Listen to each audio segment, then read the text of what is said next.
did a lot of biology related activity. Another example, if you're good at writing, you probably got your writing published. You probably, who knows, authored a book and started a literary magazine at your school.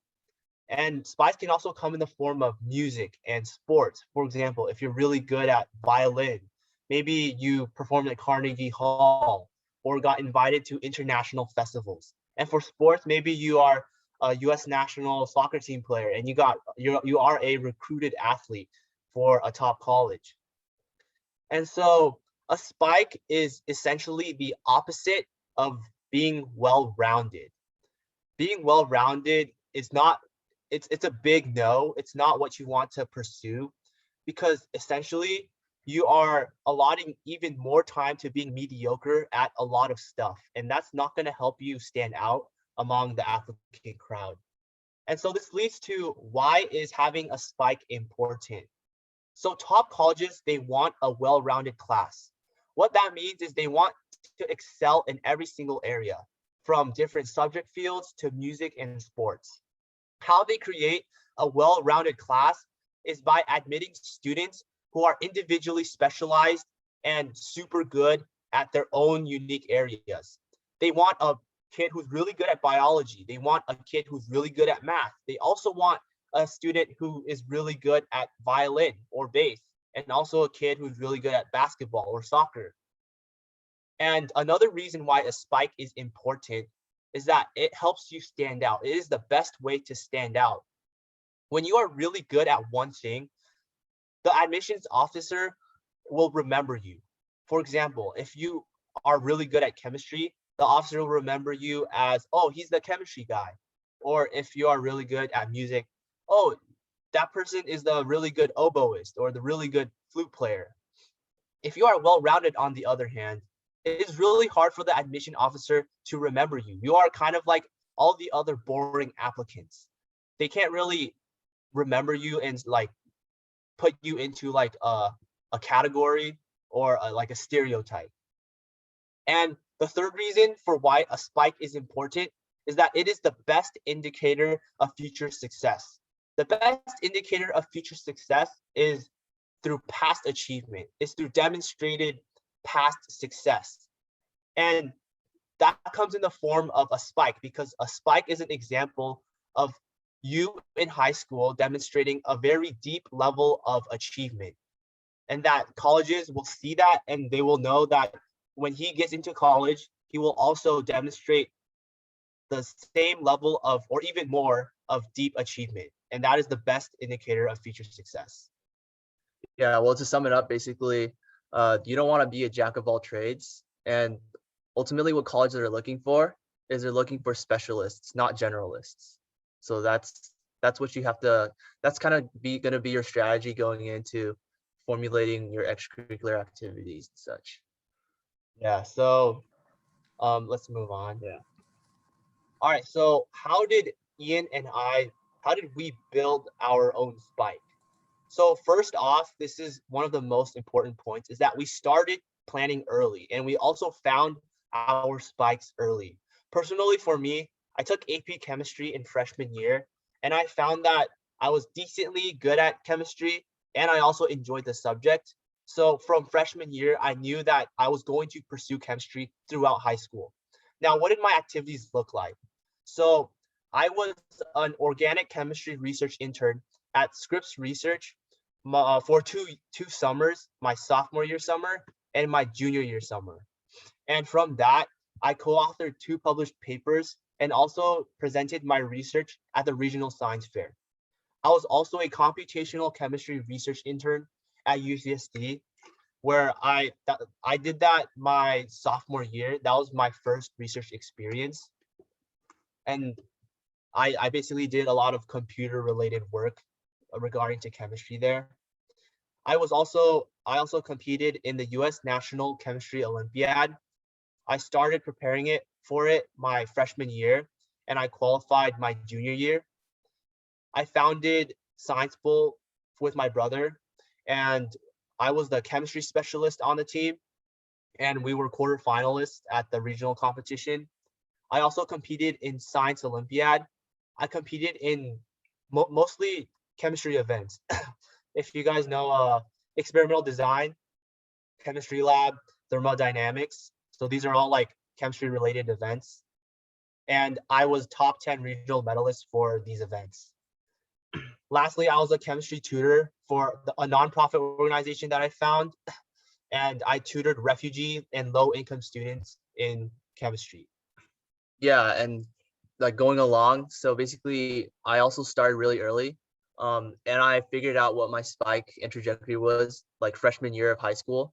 And so what I did to find my spike was I participated in science olympiad in middle school, and I was able to compete at a pretty high level there. So I knew that I was relatively stronger in the STEM subjects compared to the humanities subjects. So and also I really was interested in biology, so that's what ultimately led me to pick my spike, which was biology and research, and that's what I pursued throughout high school. So yes, some of the main activities, well, these are basically the activities that I did during high school. Is I was a nanotechnology research intern at UCSD, and this was the summer after my sophomore year and going into my junior year. So I did that for 1 year. And then I was a physiology research intern at UCSD. So that was the first research internship I had, which I did my sophomore year of high school. And then I was also a bioinformatics research intern at Scripps Research. And I did this the summer after my junior year. And I also was a software engineering intern at a biotech company. So, so my reasoning for pursuing this position was that I had research experience, but I wanted industry experience as well. And and then in terms of clubs in high school, I did science bowl, like what Kane mentioned. I was a co-founder and such, and also did science olympiad, participated in biology events, and I was part of our school's biology club. And so you can see through Kane and I's activity that all of our activities basically revolved around a theme and our spike, which is for Kane, it was chemistry, and for me, it was biology and research. Yeah. And another thing to think about is that what we did was we were well rounded within our spike. What that means is we pursued different types of activities that related to our theme. For example, I did research, competitions, and community service activities that related to chemistry. And Ian also did the same thing. Mm-hmm. Yeah. Yeah, so we'll be going into how you can build your spike next. Yeah, so how can you build your own spike? So the first most important tip is to find your spike as early as possible. And it's critical that you start this process early because number one, that'll give you more time to build up your resume and your spike. And number two, it'll give you a head start and against your competitors, which is the people that are in your grade and in your class. And so where do we start with building our spike? Well, the first thing you gotta do is you gotta assess your situation and know yourself. You need to know what your strengths and weaknesses are, and it'll be ideal if you already know what your passion or interest is. And so let's say you don't know what your passion or interest is. So where I would start is I would try to see what are your strengths and what are your weaknesses. And what you want to do is you want to double down on your strengths and build your spike around that. Because, you know, if you're already strong at a certain field, it's going to give you a good head start. And also it's an indicator of the potential results that you're going to get from pursuing that field. And so, and also naturally, when you're good at something, you're going to like it, right? So that's my tip with starting off and picking your spike. And then, so after you kind of figured out what you're going to do, you want to go online and do a lot of research in order to find various opportunities and like the activities that you're going to do throughout high school. So one really like this is actually a pretty special tip that I don't think a lot of people know about.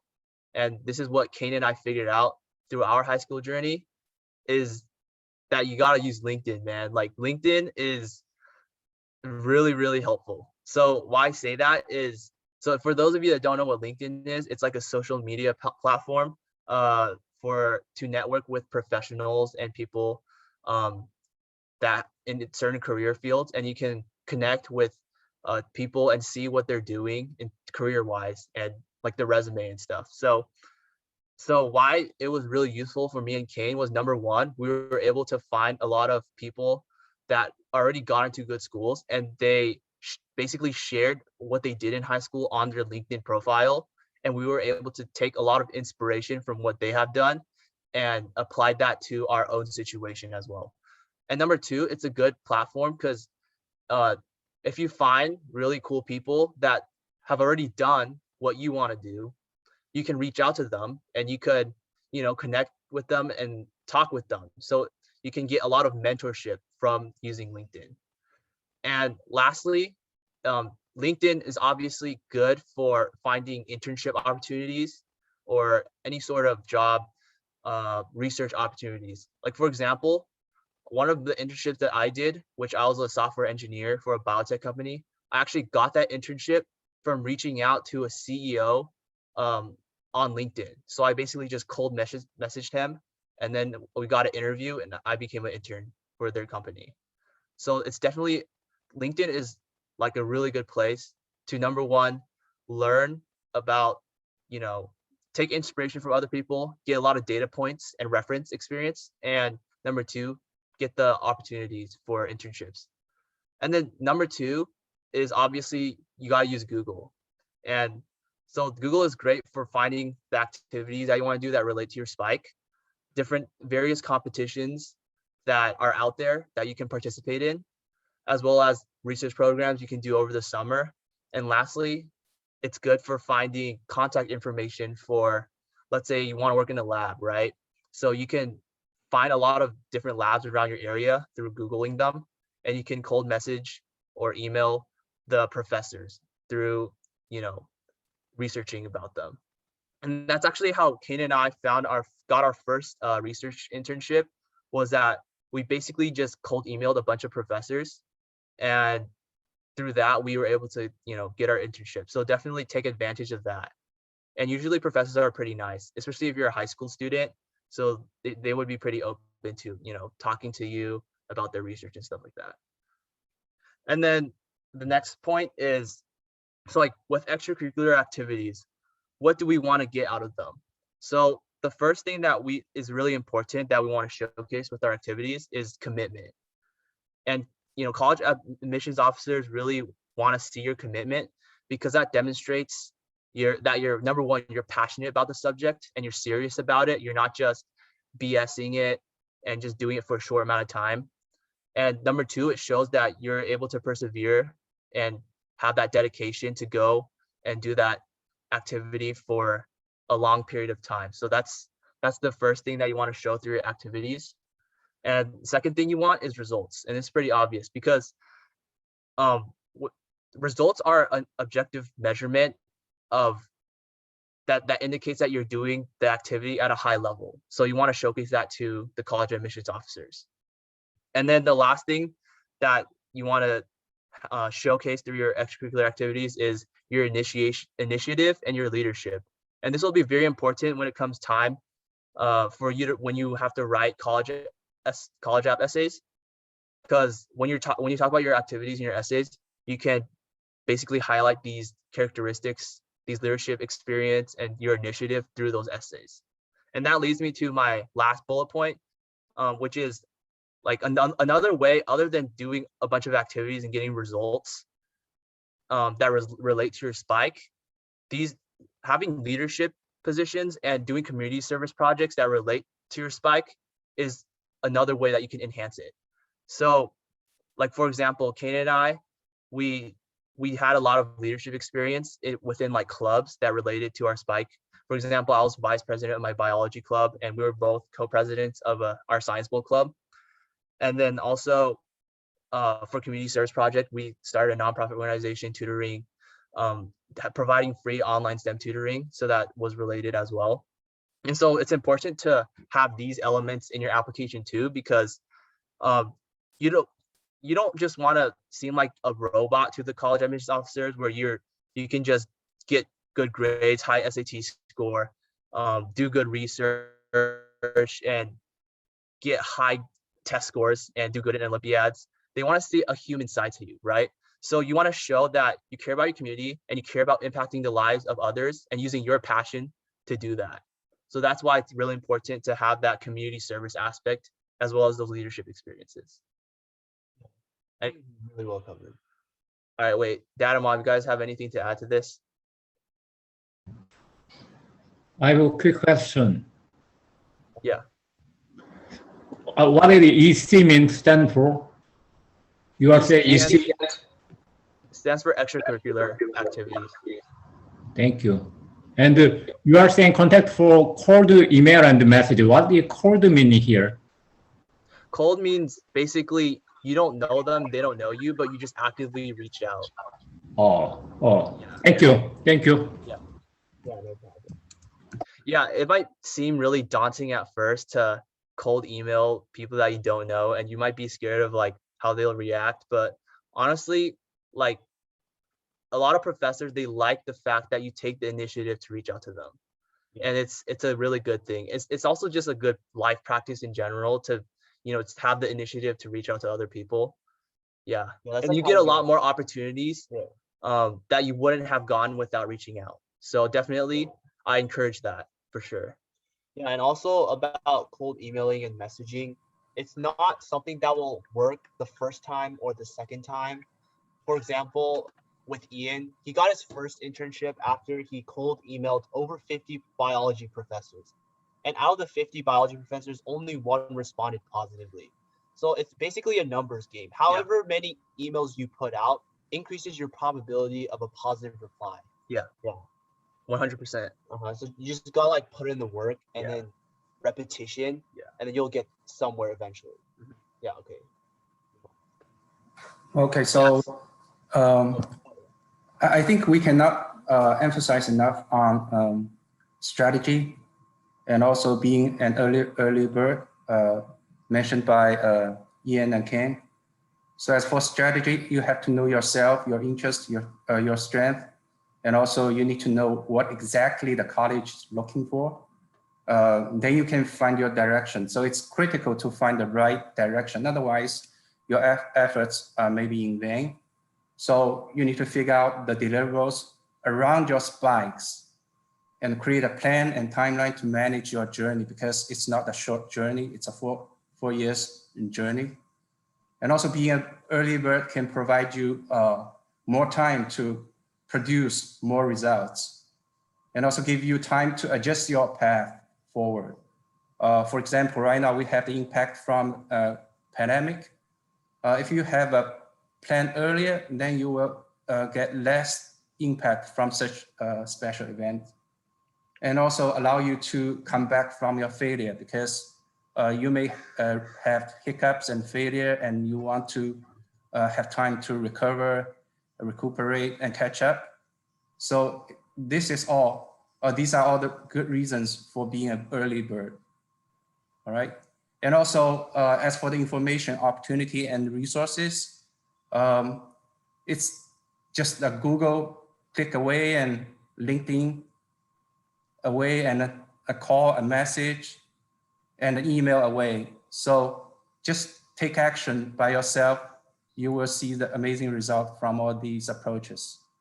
All right. Yeah. Really well said. On the topic of the pandemic, especially now that a lot of summer programs are shutting down or closed down because of COVID-19, the best way to go about this situation is to cold message professors and professionals on LinkedIn and like from email contacts, and trying to find like an internship position, like without it being affiliated to like an entire program. In fact, like during the pandemic, Ian got, I think, Two two internships. internships. So while a lot of people were like, "Oh, I'm probably not gonna do an internship because COVID-19 is like, it's here," and then a lot of the summer programs I applied to, they like got canceled. The best way to go about the situation is to cold message, and that's how me and Ian navigated our way during the COVID-19 Mhm. pandemic. Yeah. All right. Yeah, so lastly, some tips on succeeding for your journey through high school.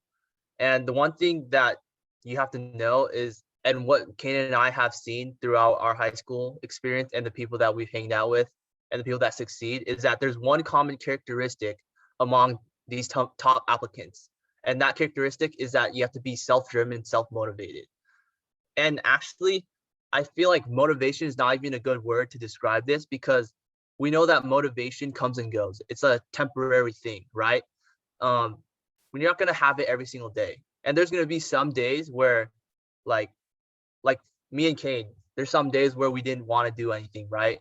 Like it was just really hard to do the things that we want to do, and we just didn't want to do them. So motivation wasn't going to get us through that. But what was going to get us through that was being driven. And so how do you be driven? How to be driven is ultimately you just have to set a goal for yourself and be determined to accomplish it. And that's how you become self-driven. Yeah, so that's the number one thing that advice I have for succeeding is you have to be self-driven. Yeah, and like with being like self-driven, another thing is like what Ian mentioned, you might not be emotionally 100% every single time. Some days you might feel feeling very lazy and you just want to get comfortable. But one tip is to have a plan. If you have a plan, it doesn't matter how you feel, you have to do it anyways. So if you have a long-term and a short-term plan, and then you tell yourself, okay, this week I'm going to devote my studying to this, and then this other week I'm going to just do a lot of research. Like, even if you're not feeling motivated and feeling lazy, you know you have to do it anyways. And that's like how you keep yourself driven. Yeah, 100%. And the second tip I have is to surround yourself with like-minded peers. You know, this was really essential for Kane and I's growth throughout high school. We were fortunate enough to surround ourselves with people that had really similar goals to us and had the same sort of mentality that we had. And I strongly encourage you guys to find the same type of people to hang out with at your schools. And why I say that is there's a saying that goes, you're the average of the 5 people that you hang out with the most. And so that just goes to show you that like who you surround with is arguably more important than like anything else, because what determines like what you're going to be like is basically the environment that you surround yourself in, right? Yeah. And like adding on to that, having like-minded peers whose goals are also to get into top colleges, they will also have the same ambition and drive as you. So you can bounce ideas off of them, and they might have some opportunities that you don't know about. And then when you guys talk together, you will be informed about the opportunity, and that will give you like a lot more opportunities in the long run.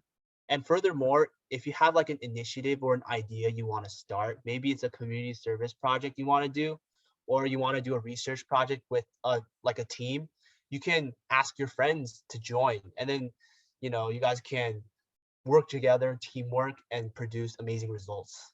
Yeah, just to give you an example of this with Kane and I's experience is, when we started our nonprofit organization, we had to build a leadership team. And so because we were surrounded with like-minded peers and friends, it was really easy for us to select people to work with when we started our nonprofit organization. And especially like it's super important that they have a good team, especially for building such a big organization. And I have to credit a lot of our successes to having a really good team. Yeah. So it's definitely also like a great opportunity. All these opportunities that you get they also could come down to who you hang out with. And then thirdly, so like we all know that there's letter of recommendations in college apps. So it's important to establish a good relationship with your teachers and professors. Like if you do research, you can get a letter of recommendation from an outside source, like a professor or something. And so, just make sure you have a good relationship and know who you want to write your letter for college. And then, and also another thing you want to take away the next point. Yeah, so college essays, everyone knows it's like really daunting. It really is daunting. You have to write a lot. And so the biggest tip I have for this is to look at college essay prompts in advance. Search up the schools you want to apply to or you are interested in, and look at what essay prompts they have.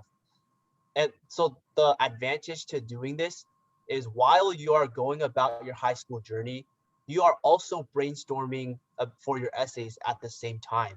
that's actually what I did. So I didn't exactly look at the college prompts, but I had an idea of like what they were trying to like look for. And so when I was in my sophomore year, I was like applying to internships and stuff, and I had to write like a cover letter.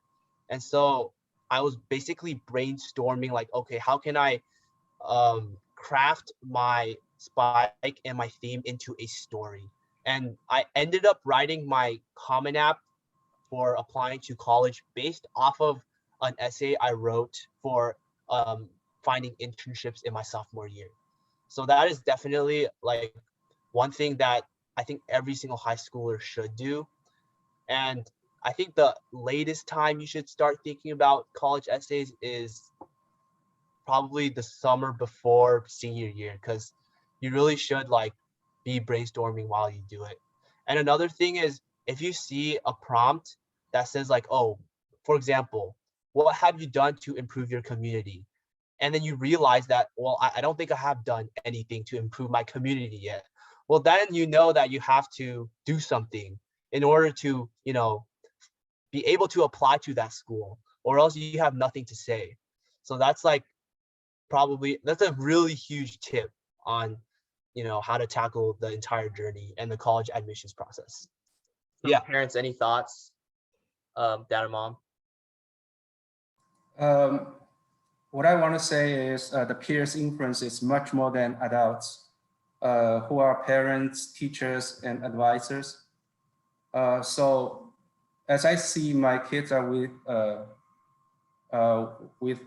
the students has a common goal, and I really feel comfortable, and I don't have much concern.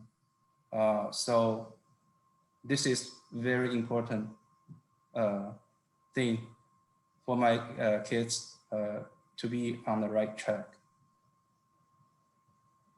Yeah. 100%. All right. And so that's all we have right for today. And so do you guys have any questions for us? We'll be answering questions now. Yeah. Feel free to speak up or just type a Yeah, you question can- in the chat. It's fine if you unmute yourself. Yeah.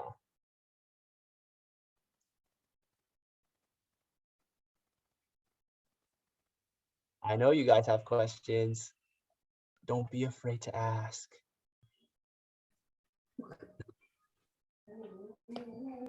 Yeah, right now it's a Q&A time, and welcome to put your questions. Oh, okay. So I have a question. Yeah. Yeah, King. So, when do you find your spike? Like in middle school or in high school? okay, so for me, I found my spike in high school. It was my freshman year. It was after I took AP Chem. I found out that I was decently good at chemistry, and also I enjoyed the subject, so I decided to pursue it. But even before then, in middle school, I also did Science Olympiad, and that was probably the #1 activity I did in middle school, and I really enjoyed it. So I knew in high school I wanted to do something related to STEM. And then yeah, after I took AP Chem, I knew that was the way I wanted to go. Yeah, and for me, it was like pretty similar to Kane. So I found my spike my freshman year of high school. It was actually like, I'd say before my freshman year, because the good thing was I had experience with various STEM subjects in middle school because I did Science Olympiad. So that's how I knew what I wanted to do.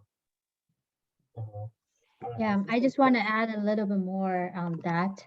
So both of them mentioned that they found their spike in freshman year or even before.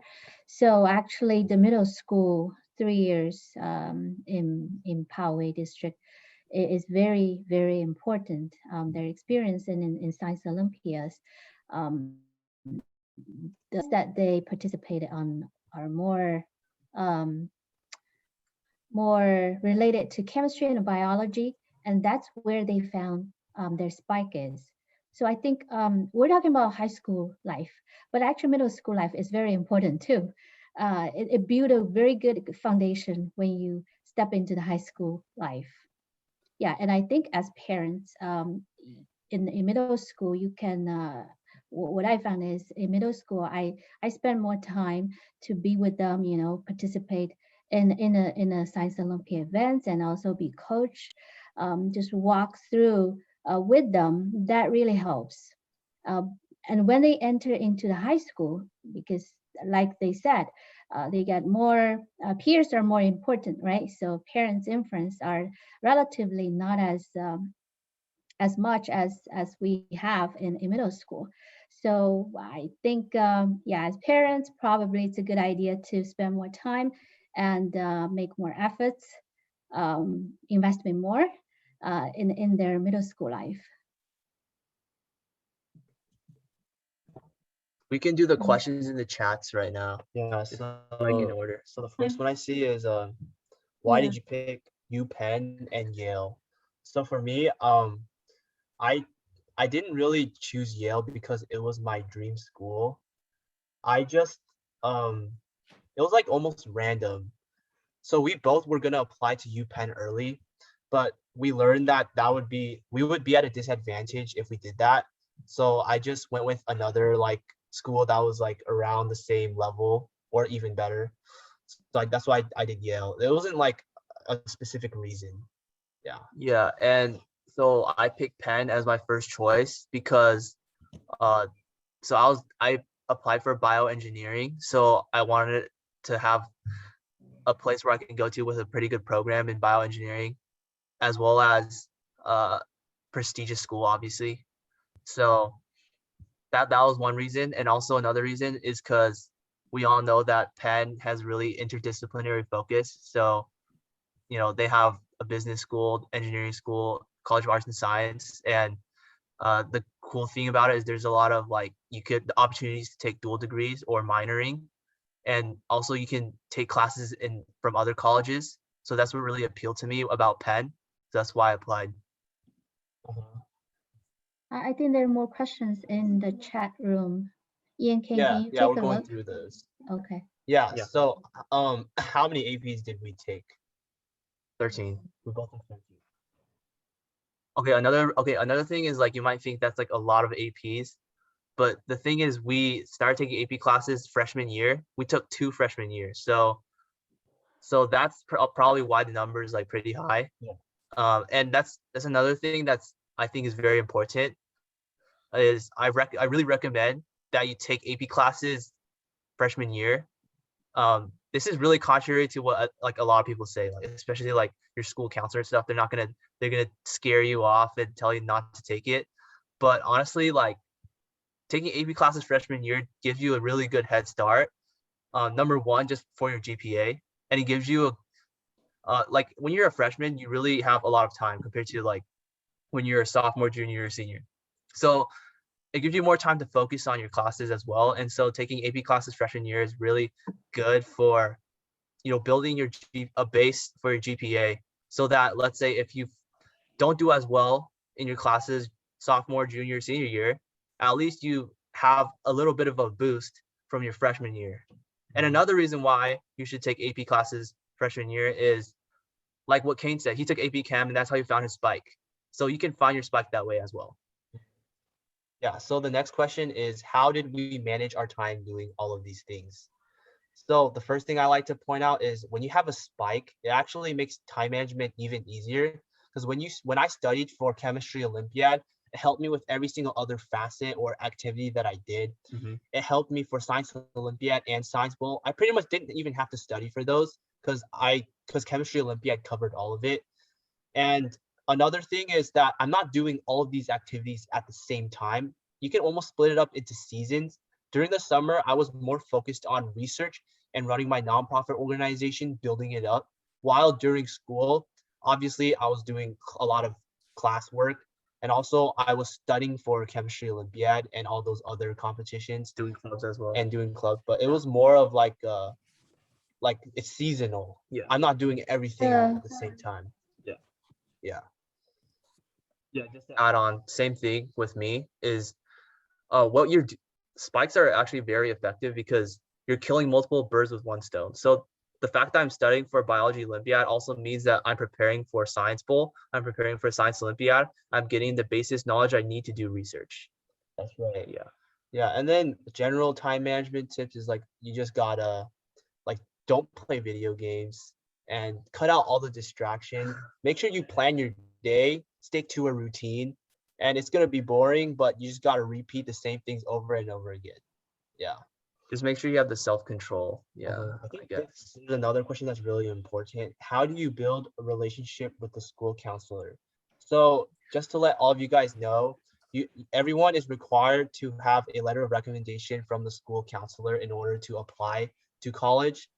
And so how me and Ian how we went about this was we weren't like, okay, let's build a relationship with our counselor. We actually got misplaced in a lot of classes and we had to switch out. So we had to go into her office and consult her on, okay, can we switch to this class? Is this class open? And while discussing this, we also, talked even more about like her story and like, relating to her story and even like talking about our story. So we were pretty lucky in the sense that we were misplaced in classes very often, like every single year. So we got to see our counselors a lot and she got to know us. And yeah, that's like how we built our relationship. Yeah. Uh-huh. Yeah, another thing to add on to that is, so when it comes time to apply for college, we use a thing called Naviance, and what the counselor makes you do is, they make you fill out a survey where you answer a lot of different type of questions, like get to know you type questions, what you did in high school questions, as well as they make your parents fill out a survey as well, detailing like what you did and what your personality is, etc., so that the counselor could write a better recommendation letter for you. Yeah. Just to put that out there. Yeah. So what Okay, will you guys, there's a question in Chinese okay, yeah, asking sure. about how the parents help the kids to be with the friends with which share the common goal. I don't think, my experience that we don't contribute a lot on that aspect. Mostly it's just because the activities my kids they participate in, and that's opportunity for them to meet people, meet the good kids, and have they found there are a lot of in common, and they inspire each other, and they become closer friends. So it's more about the kids.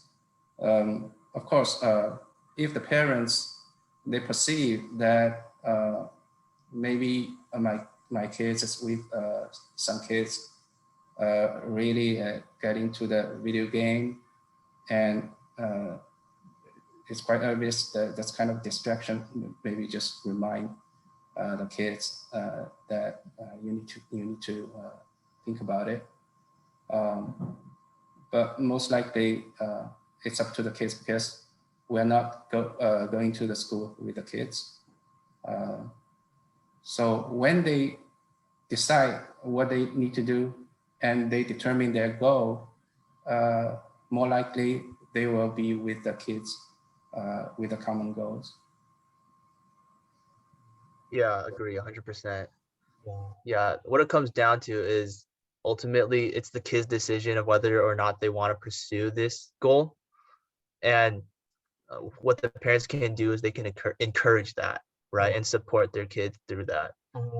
Yeah, like for example, when I entered middle school, my parents told me about science Olympiad, and I just laughed at it. I was like, "Are you kidding me? There's an Olympiad for science."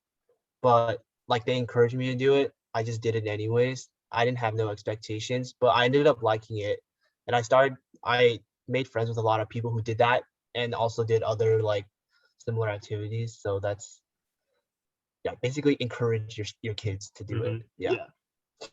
Okay, another question is, what will you guys major in college?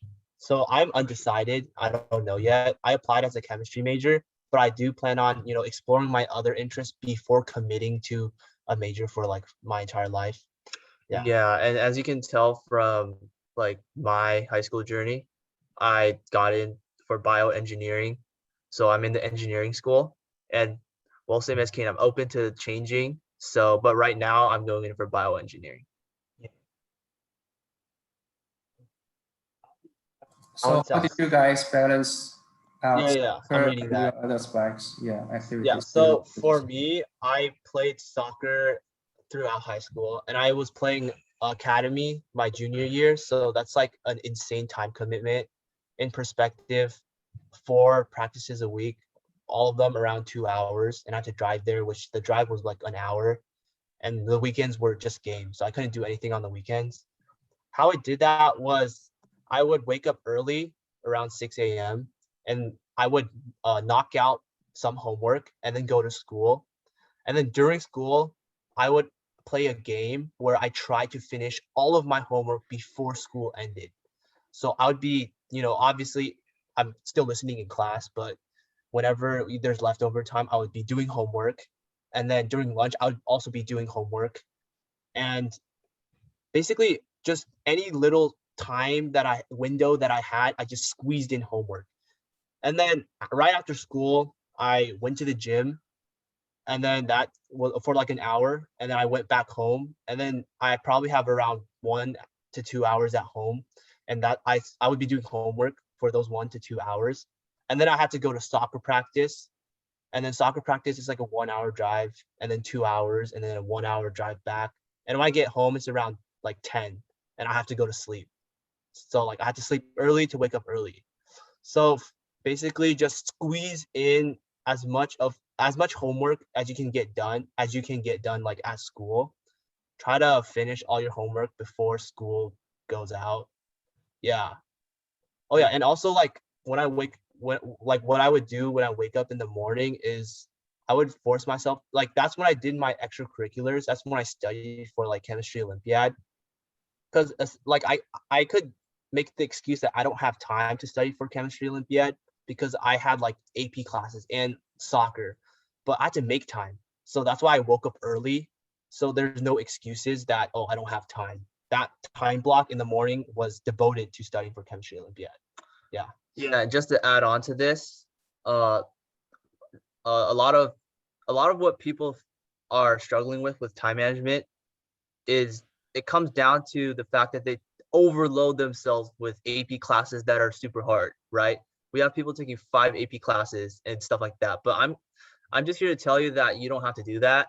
And it's actually counterproductive to overload yourself with hard AP classes because you're gonna get into a negative feedback loop of like you just only have time to do homework. You don't have time to do your extracurricular activities. And then you're just going to get super stressed out about that. Like, oh my God, I don't have time to do my extracurriculars. And look at all these people around me, like doing all this stuff. How do they have time to do that? And then it's just not good for your mental health or anything like that. So definitely know yourself and know you want to challenge yourself for sure. But like, you don't want to kill yourself with those classes, you know? Yeah, if history is not your thing, don't take history Exactly. classes. Yeah, if you're good at math, stick with it. Do STEM AP classes. You don't have to do like a English AP English. It's a very big misconception that I feel like a lot of people have, is that you gotta take all the hard AP classes. Yeah. And the fact of the matter is you don't.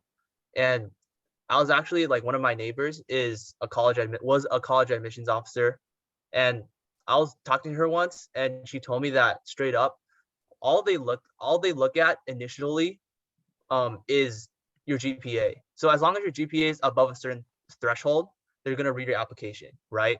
So it doesn't really matter like if you take all the hard AP classes or if you take a bunch of them. It's as long as you're above a certain threshold and you have a decent GPA, you're good. Yeah. And everything else comes down to the other parts of your application. Yeah. I have a question.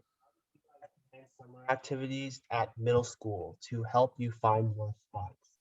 Okay, I don't think I planned any summer activities when I was in middle school. Although I'd recommend that. That's actually a good idea. Good idea. So what I did was, I just played soccer in middle school and then did like science Olympiad and math counts during school, but I didn't really do anything other than that. But what I would advise is you can get into doing research in middle school. Good. Like a lot of people say like, oh, there's like age restrictions. You have to be 16 or older in order to work at a lab. But there are labs that they don't do like hands-on stuff. It's computational. So if you can get into like those type of research activities early on in middle school, you're gonna be very prepared when you enter high school. Yeah, and talking about research, if you want to pursue a spike in STEM and you already know that when you're in middle school, I know a lot of people that win International Science Fair ISEF finalists, California State Science Fair finalists. Those people, they started their research project in middle school. So, because that gives you a lot of time to develop your research project and make it super impressive. So definitely, it's good to get a head start with if you want to do research. Yeah, it's to do it in middle school. Yeah. You think soccer helped for college applications?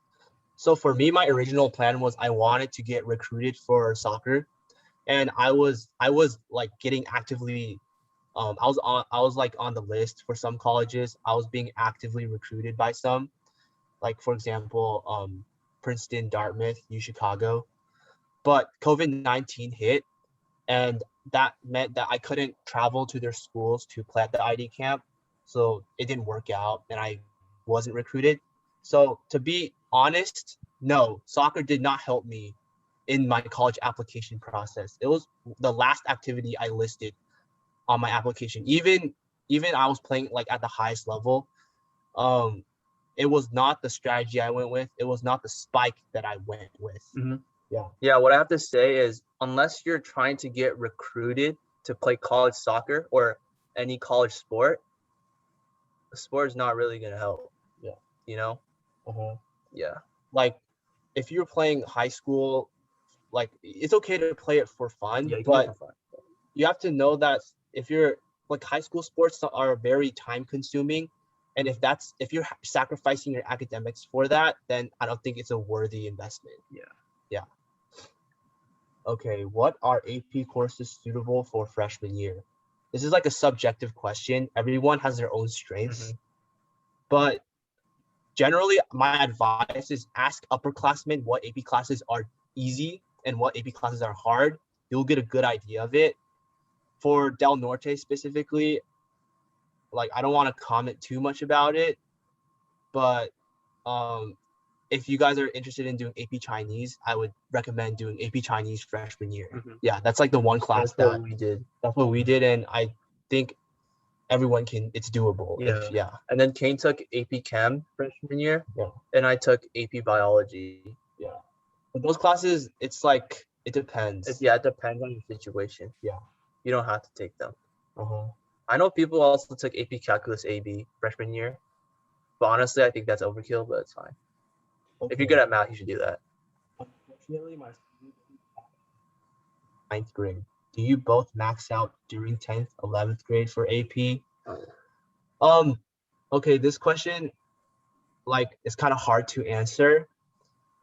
We personally, for me and Ian, we did not max out 10th grade and 11th grade. For 10th grade, the max was 4 APs. We took 3. For 11th grade, the max is 5 APs. We took 4. A tip would be maybe see what your peers are doing. If they're taking see if they're maxing out, but that doesn't mean you have to max out. But if you do want to max out and be competitive, definitely do not load yourself with the hardest APs. That's like suicide. Take the easy one. Yeah, maybe balance it out with some manageable AP classes, and don't just do all the hard ones. That's it doesn't make any sense. Yeah, it doesn't make any sense. Yeah. Admission if you apply ED/EA. If you look at statistics, which are published online, the acceptance rates for colleges' early action rounds are higher than the regular decision. So according to those statistics, yes, but there are some schools like MIT and Caltech where their early decision and regular decision rates are exactly the same. So probably not for those schools. Yeah, you just got to check online, see what the percentages are. I know for Penn this year, it was a 15% acceptance rate for ED applicants. And then for regular, it was lower than 5%. So, okay, what role does school play in Science Olympiad competition? Outside tutors to prepare for competitions. So I'll just answer the first one first. School didn't really play a role in science Olympiad and like chemistry Olympiad. Oh, not really. Like it's mostly self-study. But if you're taking AP chemistry, it definitely helps for chemistry Olympiad. Same for biology Olympiad. Taking AP biology will also help you prepare for biology Olympiad. But obviously there's a lot more you have to self-study to do Olympiads. The AP curriculum doesn't cover all of it. Yeah. And do you need we did not have tutors for anything. Yeah. It was all self-study. But there are a lot of online resources that we used to prepare for these competitions. Yeah, so definitely like do your research. Yeah. It's gonna help a lot. How many hours did you sleep daily? When I was at my busiest, 7 hours every day. Probably like 7, yeah. I'd say Yeah. around 7. On average, around 7. Sometimes less though. Yeah, sometimes less, but yeah. How to join different clubs in high school? Usually high schools have club fairs, and it's like they have a bunch of tables with clubs like pitching their own clubs, and they have a sheet. You can like write your email down, and they can like send out emails, so you can like explore. There's also like a lot of schools have like a list of clubs they have, and you can like look through the list, and different clubs have different contacts like emails. You can reach out to those emails. Yeah, that's like how you get involved in clubs. Yeah. What kind of roles did your parents play? I would appreciate hearing from both sides, from the kids and parents. So hey, dad and mom, you guys want to comment on this? From the parents side? Like, what role did you play? No, you go first. They want to hear from both sides. Okay. So our parents were very supportive, and they knew what we were doing. That's very important. The communication is key. Like we were on the same page. So when they saw that we were not taking action, for example, like when we were doing our nonprofit, we had the idea down, but we weren't taking action yet. My parents would be like, "Hey, you should start taking action now. You should do A, B, C." And then they're like the driving force sometimes, not all the time, but yeah. Also, they were supportive in like driving us to our labs, doing that type of stuff. And then also, like, I know for a nonprofit, my dad helped me with the paperwork because it was kind of complicated. So yeah, they were just being very supportive. Yeah, and definitely like encouraging too. They never were like, "Oh, I don't think you can do this. I don't think you can qualify for this competition. You're not smart enough." They were never like that. They were always like, "Yeah, go for it. Go for it. Work hard. You know, you got this." Yeah. All right, mom and dad, you have anything to add? Yeah. Okay. You go ahead. You go ahead. Yeah, I think it's important for the parents to have good communication with kids all the time. So make sure you're up to date, and also you can, in that way, you will be able to provide timely support with regard to like advice, logistic, and comments based on your experience. We can somehow help our kids along their journey. And yeah, basically that's what I can say about Tiffany.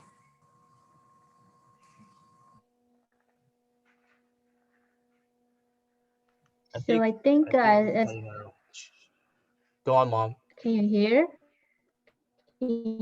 Yeah. Go on.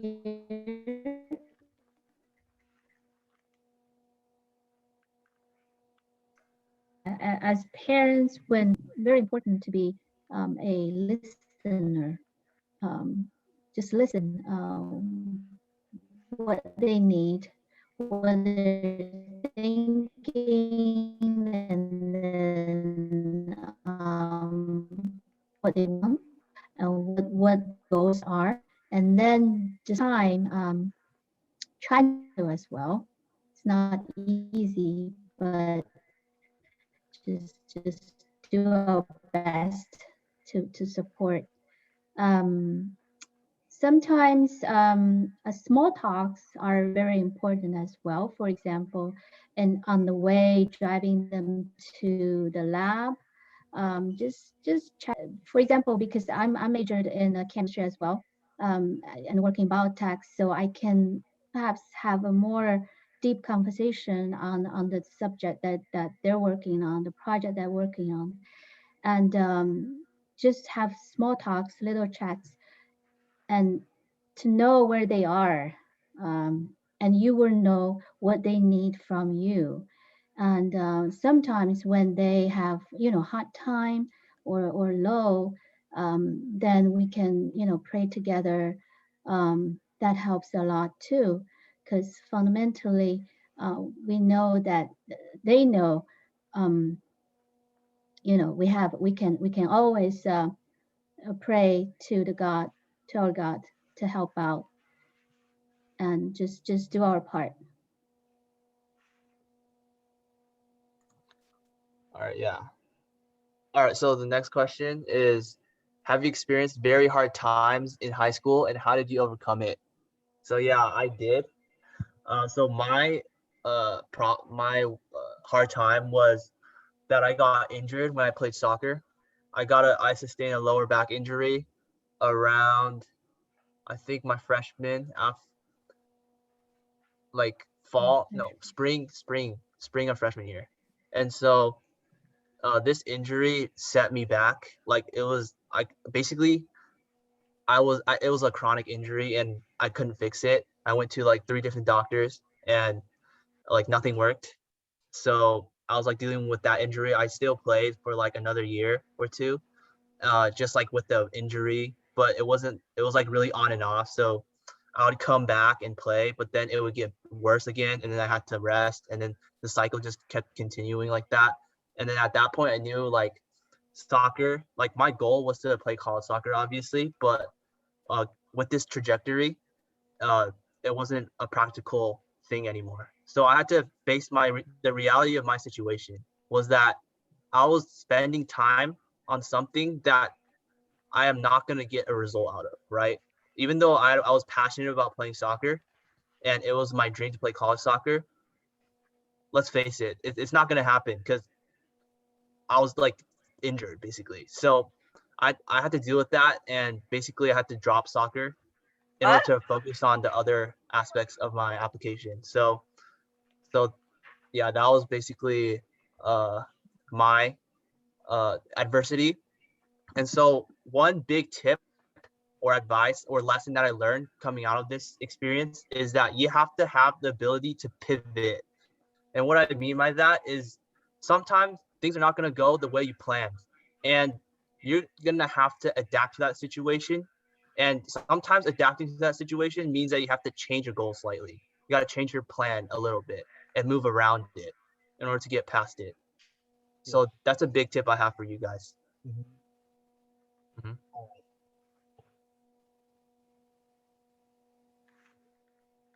In your opinion, which activity played a bigger role in the success of your application?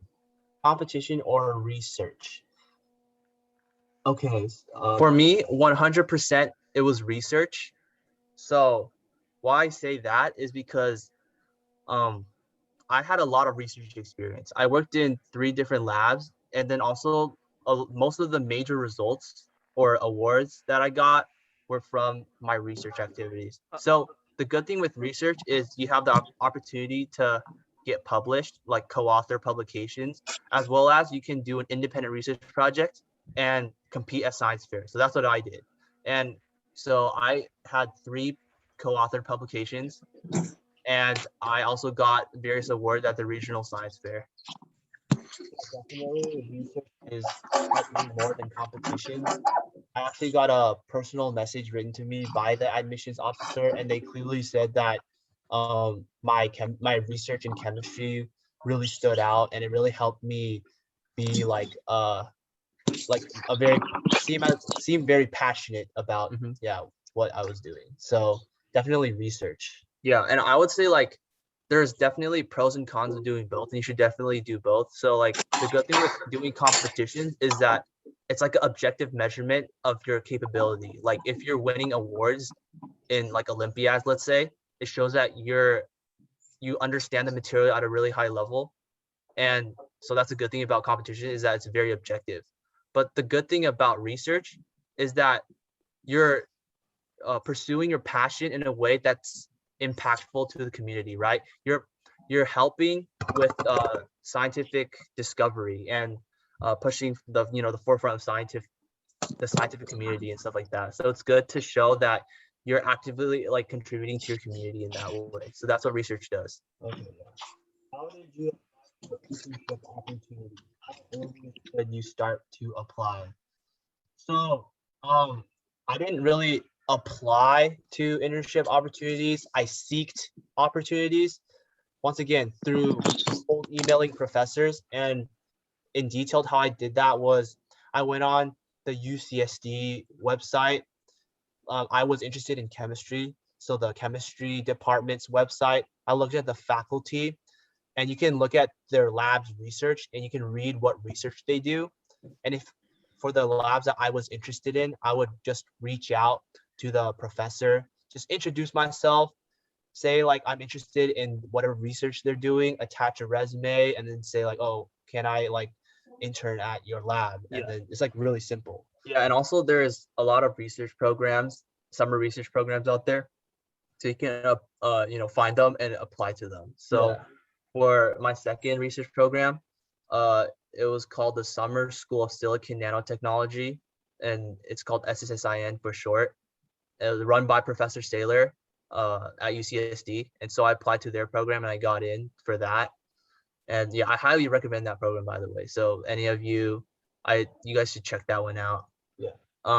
Yeah, and also I know Scripps Research, they have a program too, and so I applied to that one. That's how I got my internship there. How early should start to apply? That's another question. As early as possible. I'd say so. I applied to programs after my I think sophomore year summer. But keep in mind that you might not get into these programs because they prioritize juniors over sophomores. I was rejected from every single program I applied to. I applied to Simons, not Simons, Garcia and Stony Brooks and LSSI. I got rejected from both of them. But the thing was, I was also cold emailing professors. So I got the opportunity to intern at Scripps. And that was like after I cold emailed one of the Scripps professors. So definitely cold email. Cold emailing is better in my opinion than applying to programs. It's like a higher success rate. Okay. Is AP Physics Mechanics a hard AP? It depends on how good you are at math, honestly. For me it was hard. I'd say it's pretty hard, but I know for a lot of people that had a really strong math background, for example, let's say they did math counts and they did good on the AMC8 and their IME qualifiers, for them it was pretty easy. So it depends on your situation. Stand out from every other student. So what I did was I spiked myself in chemistry, and so I would imagine that the admissions office knew me as, oh, he's the chemistry guy. And having a spike helps you stand out because the rest of a lot of the applicant pool are just well-rounded students who they're mediocre at everything, but they don't stand out in one certain area. But when you use a spike when you spike yourself in one certain area, you stand out in that one area, and you also are remembered for that area. So that's what helped me stand out. And another thing is when we were applying to colleges, for example, Kane, when he wrote his Yale application, every single one of his supplemental essays were about chemistry. And for me, all of my essays revolved around research. And so that further helps you stand out. To put in perspective, I had to write 6 supplemental essays for Yale as well as a Common App, and so that's 7. All 7 of them were about chemistry. So I was like really trying to demonstrate my passion for chemistry, and being able to be extremely passionate about one area is what helped me stand out. Okay. Do You guys take. What is ED? Oh, EA? EDEA. Okay. Early decision is binding. It means if you apply early and you get in, you have to go. EA means like if you get in, you don't have to go. You can still apply to other colleges. Yeah, you can still apply to other Yeah. colleges, but Yale, they have REA, restricted early action. It means that you can only apply to one school early, which is Yale. Yeah. You're not allowed to apply to other schools early, but you can still apply to other schools if you get in the regular decision round. Yeah. Did you guys take other language class during high school years besides AP No, just Chinese? AP Chinese. That's it. No, we only took AP Chinese freshman year and that was it. Yeah. Okay. So right now is 2:40. Yeah. Thank you, Ian, Ken, Tiffany, and Tandy for the wonderful sharing. We also appreciate your time and your efforts to bring us your valuable experience to our community. Thank you everyone for taking time to attend this event during your busy weekend. I think we'll have more events in this topic coming soon. And if you have any questions about the high school life, you can ask Ian and Ken. You can leave the email. You can just email us and we can bring the question to them too. Yeah, congratulations. Thank you, Cici. Ken. Thank you so much. Yeah. Thank you guys so much for having us. We appreciate it. Yeah. Thanks for joining. We Thank also you left our all. emails in Thank the you chat all. if you guys have more questions. Thank you all and good luck. Yeah, thank you. Thank you.